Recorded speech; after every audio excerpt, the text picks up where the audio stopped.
Hello, I'm John Heritage, Senior Lecturer in Bacteriology at the University of Leeds. For many years I've worked on the problems of antibiotic resistance, and I'd like to share some of my thoughts with you. One of the greatest triumphs of modern medicine has been the introduction of a rational system of antimicrobial chemotherapy to combat infectious diseases. Since time immemorial, folk remedies have exploited moulds or mould extracts to treat infection.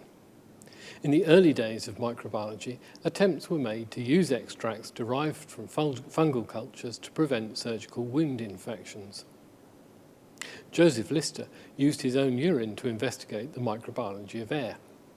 He noted that if moulds were present in the culture, the bacteria that were also there appeared non-motile and degenerate, whereas if bacteria grew without moulds, they were highly motile.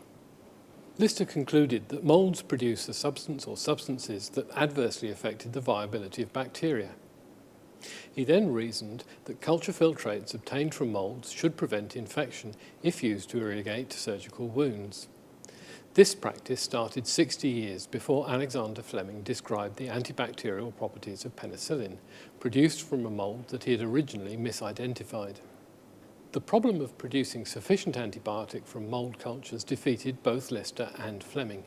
Indeed, Fleming was slow to appreciate the clinical applications of his observations. He intended that penicillin should be used as a selective agent in laboratory media, rather than to be administered to patients directly. Howard Florey's group in Oxford were the first to use penicillin clinically in 1941, and in the early days of the Second World War, an Allied Anglo-American effort overcame the problem of large-scale production, and penicillin therapy for human infection was introduced. By the end of the war, penicillin was so plentiful that it was being used to cure cases of gonorrhea in the Allied troops. This was so that they could more quickly be returned to the front line than would otherwise be the case. After the war, penicillin became generally available. The development of antibiotics was carried out in parallel with the search for chemical antibacterial agents, artificial compounds that inhibit or kill microbes. Paul Ehrlich described such compounds as magic bullets. The most successful of the early antimicrobial compounds, the sulfonamides, are still in use today. Perhaps the fact that these drugs were manufactured by the same company responsible for the production of Zyklon B, used as part of the final solution in German concentration camps, has contributed to their relative obscurity in the history of antimicrobial chemotherapy. Some definitions. Antibiotics are the products of microbes that, in dilute solution, inhibit or kill other organisms. Antimicrobial agents include antibiotics and synthetic compounds that have the same effect. Naturally occurring antibiotics may be modified to give semi-synthetic derivatives. These often differ from their parent compound in their antimicrobial activity or in their pharmacological properties. These days, most people do not differentiate between synthetic antimicrobial agents and the naturally occurring antibiotics, referring to them both as antibiotics. And this is what I shall do in this presentation. Antimicrobial agents may have one of two effects. They may inhibit microbes, or they may kill them. Agents that inhibit microbes are said to be static, and agents that kill microbes are said to be cidal. The minimum inhibitory concentration, or MIC, of an antimicrobial agent is the lowest concentration of that agent required to inhibit the growth of a bacterium. This may be measured in liquid media, in which case the absence of growth is shown by a lack of turbidity in the tubes containing the active antibiotic, or on agar, where the absence of colonial growth indicates the MIC. The minimum bactericidal concentration, or MBC, is the lowest concentration of a drug required to kill a bacterium. This involves removal of the drug and is conveniently tested by plating out samples from liquid cultures containing the drug onto a suitable drug-free medium. Although many drugs, when mixed together, may have an additive effect, this is not always the case. When drugs that inhibit microbial growth are mixed with drugs that actively target the growing cell, the mixture is antagonistic. The growth inhibitor prevents cell growth on which the other drug relies for its action.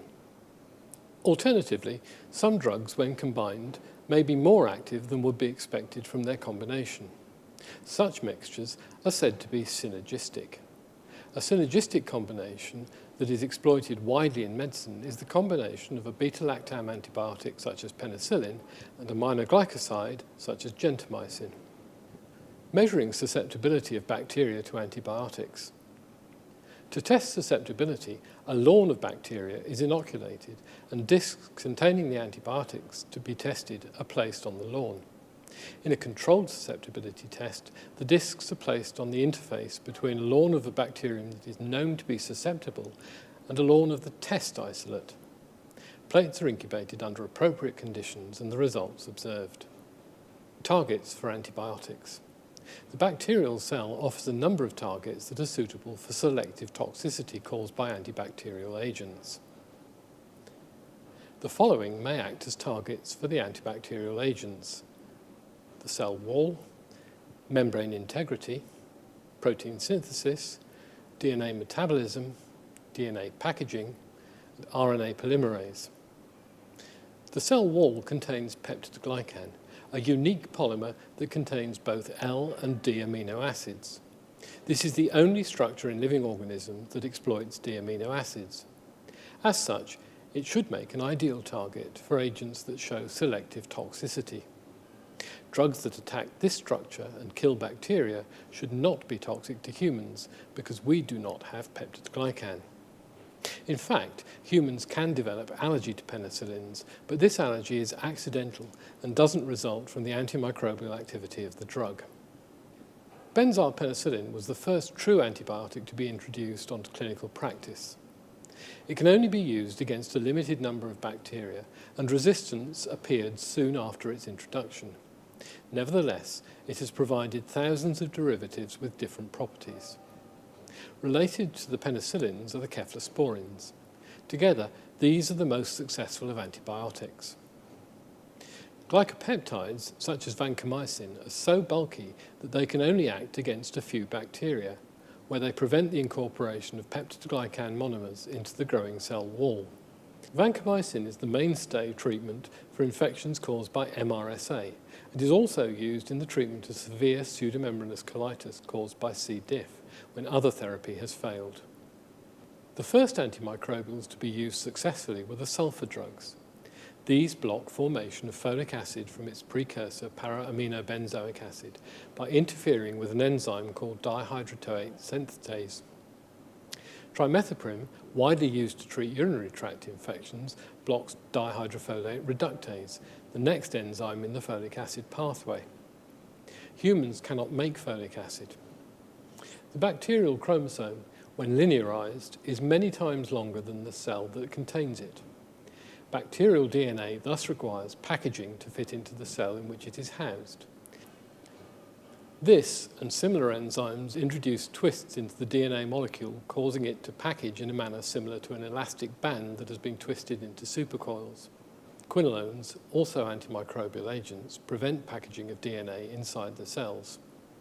Although similar in structure to the ribosomes found in mitochondria and chloroplasts, bacterial ribosomes differ from the ribosomes found in the cytoplasm of eukaryotic cells, and so are good targets for selective toxicity with several families of drugs targeting these structures.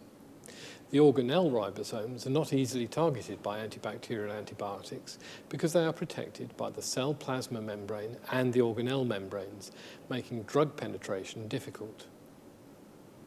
Antibiotics that inhibit bacterial protein synthesis include aminoglycosides, tetracyclines, chloramphenicol, macrolides, fusidic acid, lincosamides, mupirocin, and linezolid.